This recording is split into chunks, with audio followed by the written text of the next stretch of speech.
أعوذ بالله من الشيطان الرجيم بسم الله الرحمن الرحيم السلام عليكم ورحمة الله وبركاته। প্রিয় শিক্ষার্থীরা, তোমরা কেমন আছো? আশা করি মহান আল্লাহ তাআলার অশেষ মেহেরবানিতে তোমরা ভালো আছো এবং ভালো থাকো। আমরা আল্লাহ তাআলার কাছে তোমাদের সকলের জন্য ফরিয়াদ করছি। আজকে যে বিষয়ে তোমাদের সাথে আমরা কথা বলছি, ইতিপূর্বে তোমাদের অর্ধবার্ষিক এবং বার্ষিক সিলেবাস আমরা শেষ করার চেষ্টা করেছি এবং পুনরায় আবার আমরা রিভিশন করছি। শ্রেণী সপ্তম, পর্ব 26, বিষয় ইসলাম ও নৈতিক শিক্ষা, অধ্যায় 4 আখলাক, পাঠ 8 থেকে 11, অসদাচরণ, হিংসা, তারপরে হলো ক্রোধ, লোভ, এই বিষয়গুলো নিয়ে আমরা প্রশ্নোত্তরের আলোকে আমরা শিখবো ইনশাআল্লাহ। আমরা জানি, ইতিপূর্বে তোমাদেরকে আমরা বলেছিলাম যে ইসলামে আখলাককে দুই ভাগে ভাগ করা হয়েছে। একটি হলো আখলাকে হামিদা বা প্রশংসনীয় স্বভাব চরিত্র, আরেকটি হলো আখলাকে জামিমা বা নিন্দনীয় স্বভাব চরিত্র। তো নিন্দনীয় স্বভাব চরিত্রের মধ্যে একটি বিষয় হলো অসদাচরণ, যাকে বলা হয় আখলাকুল জামিমা। এমন কিছু আচরণ বা কাজ যা মানুষকে হীন, নিচু ও নিন্দনীয় করে তোলে, সেগুলোকে আখলাকে জামিমা বা নিন্দনীয় আচরণ বলে। তোমরা লিখতে পারো যে নিন্দনীয় আচরণ কাকে বলে বা আখলাকে জামিমা কাকে বলে। নিন্দনীয় আচরণগুলোর মধ্যে হচ্ছে হিংসা, ক্রোধ, লোভ, প্রতারণা, পিতামাতার অবাধ্য হওয়া, ইফটিজিং, ছিনতাই প্রভৃতি। এই নিন্দনীয় আচরণগুলো মানুষের ব্যক্তি ও সমাজ জীবনকে কলুষিত করে। এই চরিত্রের অধিকারীকে মানুষ ঘৃণা করে। এই সকল চরিত্রের অধিকারী যে সকল ব্যক্তি মানুষ আছে, তাদেরকে সবাই কি করে? ঘৃণা করে। তাদের ইহকাল এবং পরকালে সে ঘৃণিত এবং অভিশপ্ত হবে, জাহান্নামের সর্বনিম্ন স্তরে পৌঁছে যাবে। তাবারানী হাদিসে সেখানে রাসূলুল্লাহ সাল্লাল্লাহু আলাইহি ওয়াসাল্লাম এটি বর্ণনা করেছেন, ইরশাদ হয়েছে। এরপরে আমরা আসি আখলাকে জামিমার কুফলগুলো কি কি। আখলাকে জামিমার কুফলগুলো: এক, ঘৃণার পাত্র। হীন বা মন্দ চরিত্রের লোকেরা সমাজের কাছে যেমনিভাবে ঘৃণার পাত্রে পরিণত হয়, তেমনিভাবে পরিবারের কাছেও কি হয়? ঘৃণিত হয়। পরকালেও সে ঘৃণিত এবং অভিশপ্ত হবে। এ প্রসঙ্গে মহানবী সাল্লাল্লাহু আলাইহি ওয়াসাল্লাম ইরশাদ করেছেন, বান্দা তার কুচরিত্রের কারণে জাহান্নামের নিম্ন স্তরে পৌঁছে যাবে। তাবারানী কিতাবে হাদিসটি রাসূল সাল্লাল্লাহু আলাইহি ওয়াসাল্লাম ইরশাদ করেছেন। দুই, জান্নাত থেকে বঞ্চিত। মন্দ চরিত্রের লোকেরা পরকালে জান্নাত লাভ করতে পারবে না। এ প্রসঙ্গে মহানবী সাল্লাম বলেছেন, লা ইয়াদখুলুল জান্নাতা আল জাওয়াজু ওয়ালাল জাযারিউ। এরশাদ হচ্ছে, দুশ্চরিত্র এবং রূঢ় স্বভাবের মানুষ জান্নাতে প্রবেশ করতে পারবে না। আবু দাউদ। চরিত্র সংশোধন ব্যতীত আত্মার সংশোধন সম্ভব হয় না। এজন্য চারিত্রিক দুর্বলতার সব দিকগুলোর সংশোধন করা আমাদের সকলের জন্য আবশ্যক। আমরা যেন এই সকল মন্দ আচরণ থেকে, খারাপ আচরণ থেকে, অন্যায় আচরণ থেকে বিরত থাকতে পারি, আমরা সবসময় আল্লাহ তাআলার কাছে ফরিয়াদ করব। এরপর হল আল হাসাদ, হিংসা। অন্যের হিংসা বা আল হাসাদ কাকে বলে? অন্যের সুখ, সম্পদ, মান সম্মান নষ্ট হওয়ার কামনা এবং নিজে এর মালিক হওয়ার বাসনা করাকে হিংসা বলে। হিংসা কি? হিংসা কাকে বলে? হিংসা শব্দের আরবি প্রতিশব্দ কি? হিংসা শব্দের আরবি প্রতিশব্দ হলো হাসাদুন, যার অর্থ হলো হিংসা, ঈর্ষা, পরশ্রী, কাতরতা ইত্যাদি। এরপরে তোমরা লিখবে হিংসার অপকারিতা পাঠ্য বইয়ের আলোকে ব্যাখ্যা করো অথবা বিশ্লেষণ করো। হিংসা একটি মারাত্মক মানসিক ব্যাধি। হিংসা এটি কি জাতীয় ব্যাধি? একটি মারাত্মক মানসিক ব্যাধি। হিংসা বহু কারণে সৃষ্টি হয়, যেমন শত্রুতা, লোভ, অহংকার, নিজের অসৎ উদ্দেশ্য নষ্ট হওয়ার আশঙ্কা, নেতৃত্বের লোভ ইত্যাদি। এসব কারণে এক ব্যক্তি অপর ব্যক্তির প্রতি হিংসা বিদ্বেষ করে থাকে। ইসলাম এই কাজগুলোকে হারাম ঘোষণা করে। ইসলামে এই কাজগুলোকে হিংসা, প্রতারণা, ধোঁকা, এরপরে হলো ইফটিজিং, এই কাজগুলোকে ইসলাম হারাম ঘোষণা করেছে। হিংসার অপকারিতা সীমাহীন। হযরতে আদম আলাইহিস সালামের মর্যাদা দেখে ইবলিস তার প্রতি হিংসা করে, ফলে সে অভিশপ্ত হয়। আল্লাহ তাআলা দয়া থেকে তারা বঞ্চিত হয়। ইবলিস কি হয়? বঞ্চিত হয়।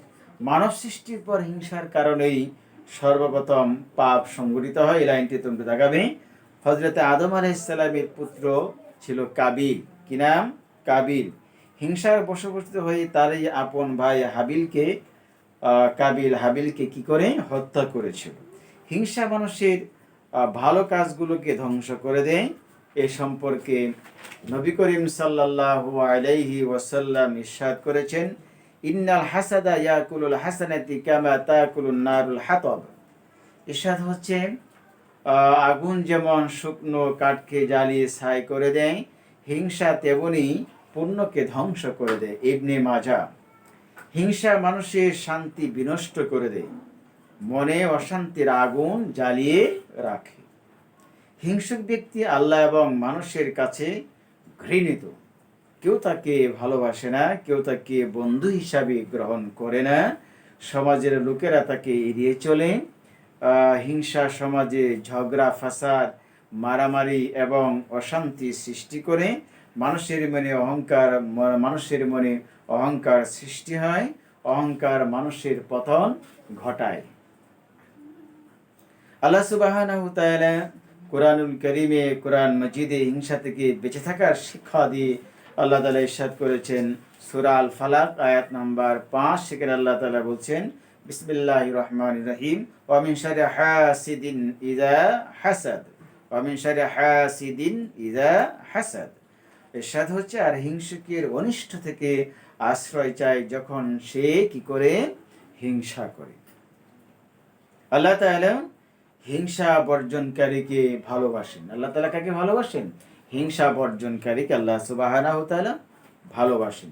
হিংসা বর্জনকারী জান্নাত লাভ করেন। প্রিয় নবী একবার তার এক সাহাবীকে জান্নাতি বলে ঘোষণা দেন। তিনি কি আমল করেন এ সম্পর্কে জিজ্ঞাসা করা হলে তিনি বলেন, আল্লাহ তাআলা যাকে কোনো উত্তম বস্তু দান করেছেন আমি তার প্রতি কখনোই হিংসা পোষণ করি না। ইবনে মাজাহ। আমাদের প্রতিজ্ঞা হওয়া উচিত, আমরা কখনো হিংসা করব না, নিজের ক্ষতি করব না, সমাজের শান্তি বিনষ্ট হয় বা বিনষ্ট করব না, বা বিনষ্ট হয় এমন কোনো কাজ আমরা করব না। আল গাদাব, ক্রোধ।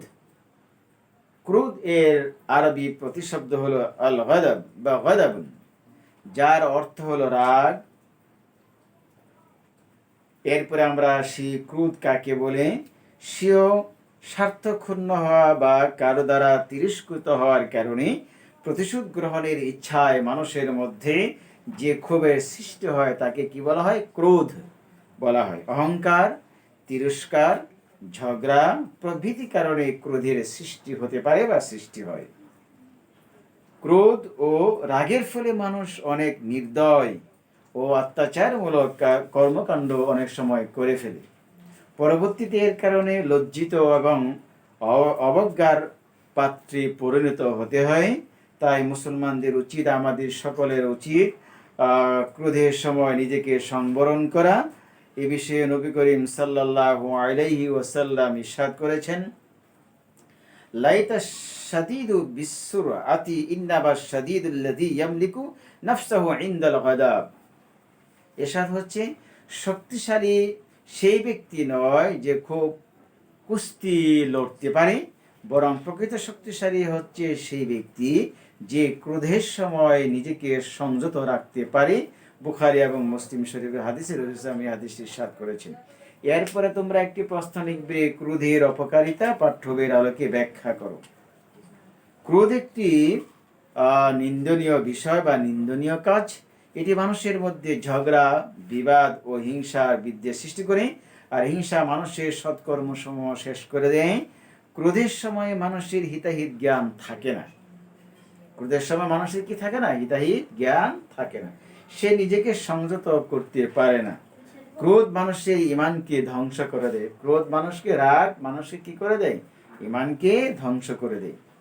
এ সম্পর্কে নবী করিম সাল্লাল্লাহু আলাইহি ওয়াসাল্লাম ইরশাদ করেছেন, শিরকা মধুকে যেমন ভাবে বিনাশ করে দেয়, ক্রোধ ইমানকে তদ্রূপ নষ্ট করে দেয়। বাইহাকি শরীফের কিতাবে রাসূলুল্লাহ সাল্লাল্লাহু আলাইহি ওয়াসাল্লাম এই হাদিস ইরশাদ করেছেন। ক্রোধ নিয়ন্ত্রণের মাধ্যমে আল্লাহর গজব থেকে রক্ষা পাওয়া যায়। প্রিয় নবীর সাহাবী হযরতে ইবনে ওমর রাদিয়াল্লাহু তাআলা আনহু রাসূলুল্লাহ সাল্লাল্লাহু আলাইহি ওয়াসাল্লামের কাছে জানতে চাইলেন, এমন কোন কাজ আছে যা আল্লাহ তাআলার গজব থেকে রক্ষা করবে? রাসূলুল্লাহ সাল্লাল্লাহু আলাইহি ওয়াসাল্লাম উত্তরে বললেন, তুমি রাগ করবে না। তাবারানী। ক্রোধ সংবরণ করা একটি পুণ্যের কাজ। ক্রোধ সংবরণ করা একটি কিসের কাজ? পুণ্যের কাজ। রাসূল সাল্লাল্লাহু আলাইহি ওয়াসাল্লাম এর সাহাবী একবার রাসূলুল্লাহ সাল্লাল্লাহু আলাইহি ওয়াসাল্লামকে প্রশ্ন করলেন, হে আল্লাহ রাসূল, আপনি আমাকে একটি ভালো কাজের নির্দেশ দিন, আমাকে একটি ভালো কাজের নির্দেশ দিন। প্রিয় নবী সাল্লাল্লাহু আলাইহি ওয়াসাল্লাম তাকে বললেন, তুমি রাগ করবে না। বুখারী শরীফের হাদিসে রাসূলুল্লাহ সাল্লাম এই হাদিসটি ইরশাদ করেছেন। মহানবী সাল্লাল্লাহু আলাইহি ওয়াসাল্লাম ইরশাদ করেছেন, ক্রোধ শয়তানের পক্ষ থেকে আসে। ক্রোধ, রাগ, গুসা এগুলো কার পক্ষ থেকে আসে? শয়তানের পক্ষ থেকে আসে। শয়তান আগুনের তৈরি। শয়তান কিসের তৈরি? আগুনের তৈরি। আর আগুন পানি ঠান্ডা করে দেয়। আর আগুন পানিকে কি করে দেয়? ঠান্ডা করে। আর আগুনকে পানি ঠান্ডা করে দেয়। আগুনকে পানি কি করে দেয়? ঠান্ডা করে দেয়। যদি কারো রাগ হয় তবে তার উচিত ওযু করে নেওয়া।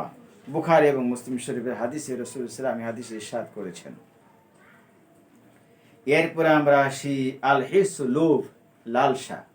লোভ, লোভের আরবি প্রতিশব্দ হলো হিরসুন।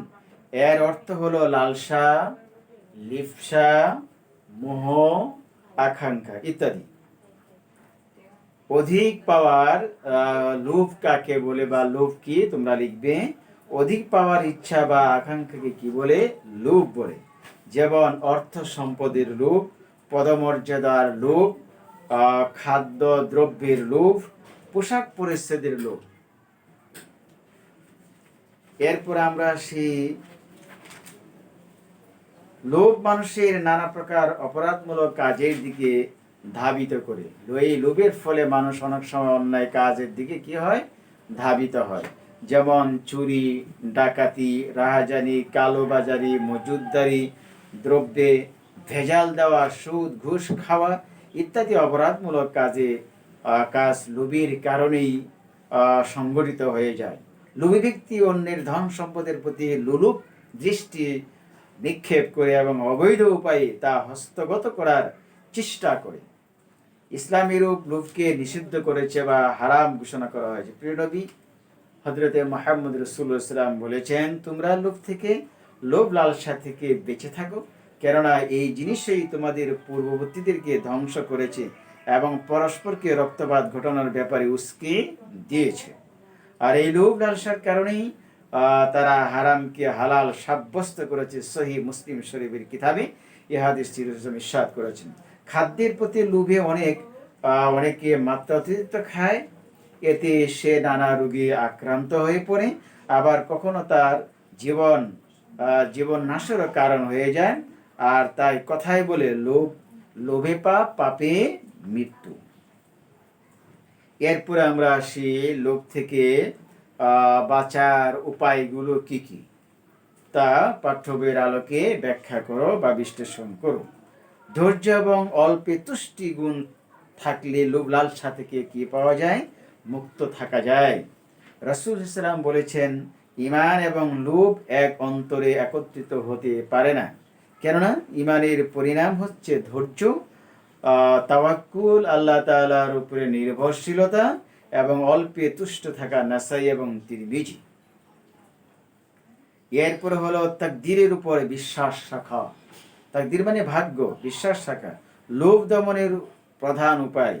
তাকদীরের উপর বিশ্বাস রাখা হলো লোভ দমনের প্রধান উপায়। মহানবী সাল্লাল্লাহু আলাইহি সাল্লাম বলেছেন, হে মানব মণ্ডলী, তোমরা তোমরা চাওয়ার ক্ষেত্রে উত্তম পন্থা অবলম্বন করো, কেননা বান্দার ভাগ্যে যা নির্ধারিত আছে তার অতিরিক্ত সে পাবে না। হাকিম। প্রিয় শিক্ষার্থীরা, আসো আজকে আমরা হিংসা, লোভ, এরপরে হলো এই বিষয়ে যে আমরা প্রশ্নোত্তরের আলোকে ক্রোধ, এই বিষয়গুলো আমরা বলেছি। এই পাঠগুলো আমরা আরো ভালো করে অধ্যয়ন করব এবং প্রশ্নোত্তরগুলো আমরা ভালো করে শিখব এবং পরীক্ষার জন্য আমরা প্রস্তুতি নিব। আসসালামু আলাইকুম ওয়া রাহমাতুল্লাহি ওয়া বারাকাতুহু।